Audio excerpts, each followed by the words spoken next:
আপনার চলবে না। আপনার পায়জামা খুলে দিতে হবে, আপনার প্যান্ট খুলে দিতে হবে, আপনার গেঞ্জি খুলে দিতে হবে, পাঞ্জাবি খুলে দিতে হবে। যেইভাবে মায়ের পেট থেকে আপনি বিনা সেলাই করা ওরে সারা খালি শরীরে আপনি জন্ম নিয়েছিলেন, দুনিয়াতে এসেছিলেন, আপনাকে শরীর খালি করে দিতে হবে। ওই খালি শরীরের উপরে দুইটা সাদা কাপড় পরাতে হবে। দুইটা সাদা কাপড় পরে নিলেন, আর পরে নিয়ে সর্বপ্রথমে 2 রাকাত সালাত আদায় করার পরে, 2 রাকাত নামাজ আদায় করার পরে যখন সালাম ফিরে দিলেন, সালাম ফিরার পরে নিয়ম হলো যখন আপনি নামাজের সালাম ফিরবেন, আসসালামু আলাইকুম ওয়া রাহমাতুল্লাহ, আসসালামু আলাইকুম ওয়া রাহমাতুল্লাহ, তো সালাম ফিরার পরে প্রথম যে শব্দটা মুখ দিয়ে বের করবেন ওটা কোন শব্দ জি ভাই? একজন বলেন তো, কেউ আলেম বাদ দিয়ে। সালাম ফিরার পরে আপনি একাই নামাজ পড়ছেন, ধরেন সালাম ফিরার পরে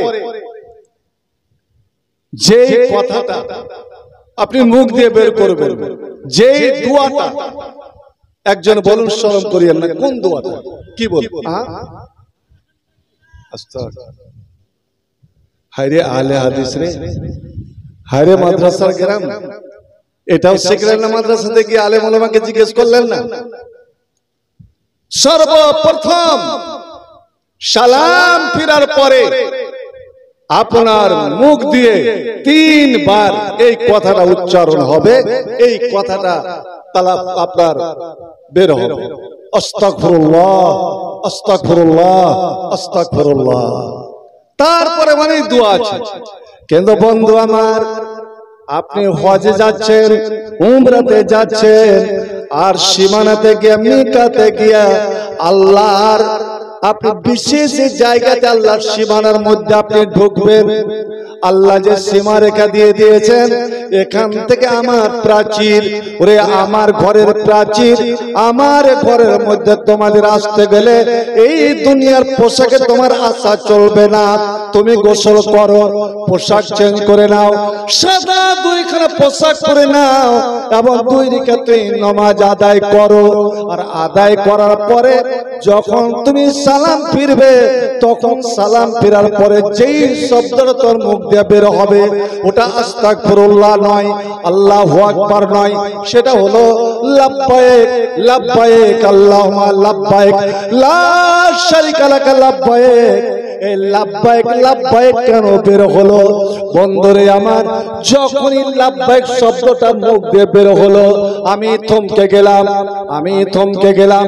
চট করে ওই হাদিসটা মনে পড়ে গেল যে ইব্রাহিম আলাইহিস সালাম যখন এই কাবা ঘর নির্মাণ করলেন, এই কাবা ঘর তৈরি করলেন, ইব্রাহিম আর ইসমাইল 2 বাপ বেটাতে মিলে কাবা ঘর যখন তৈরি হয়ে গেল, আল্লাহ রাব্বুল আলামিন ইব্রাহিমকে বলেছিলেন, আযযান ফিন্না, আযযান ফিন্নাস বিল হজ্জ।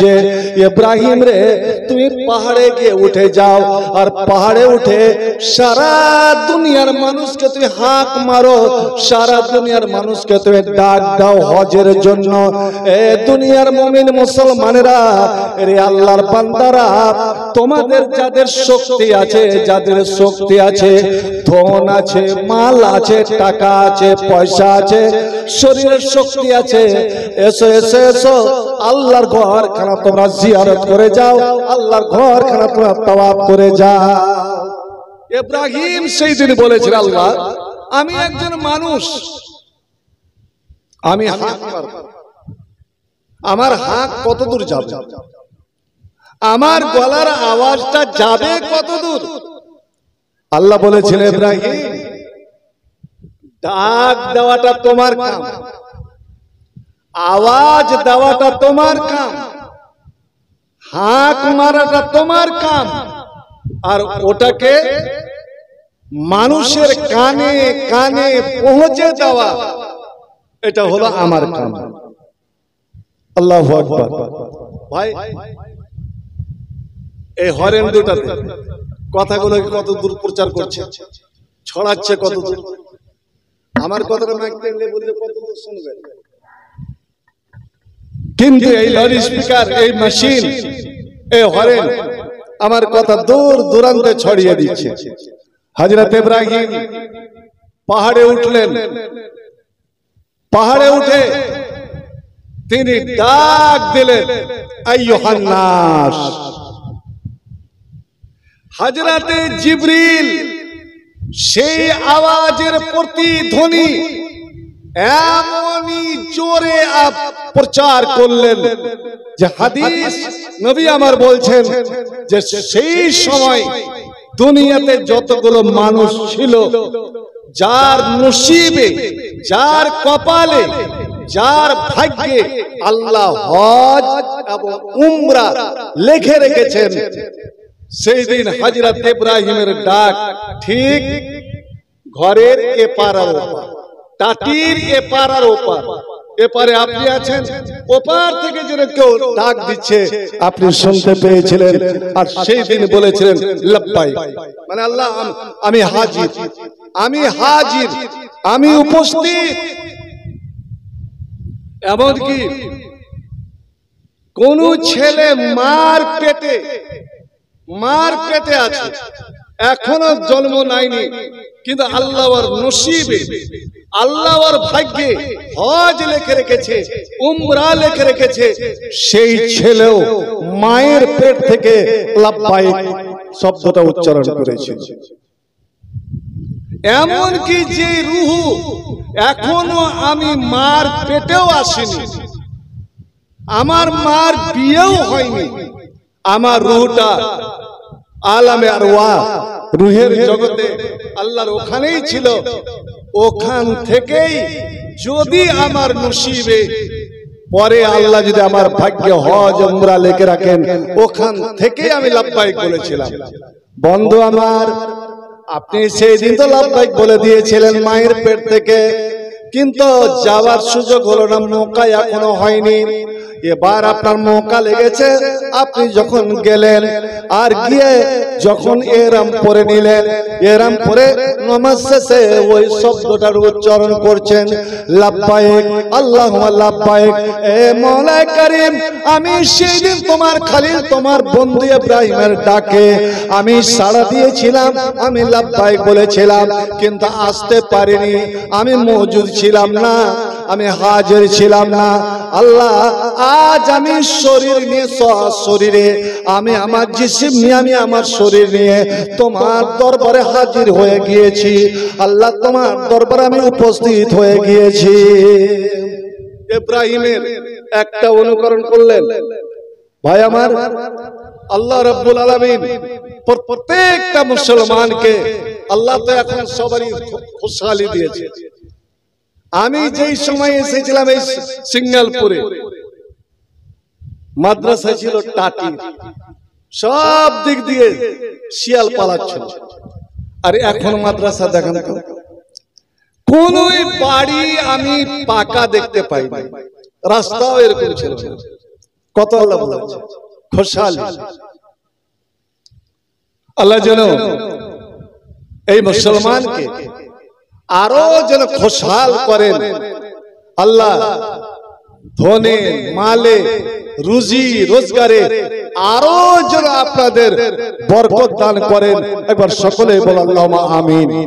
আল্লাহ মুসলমানকে যাকাত দেনে ওয়ালা যেন বানান, যাকাত লেনে ওয়ালা যেন না বানান। আপনি যাকাত দেন, ওসুর দেন, কিন্তু পরের দিকে হাত বাড়ায় না। ভাই আমার তো মনে হয় আজ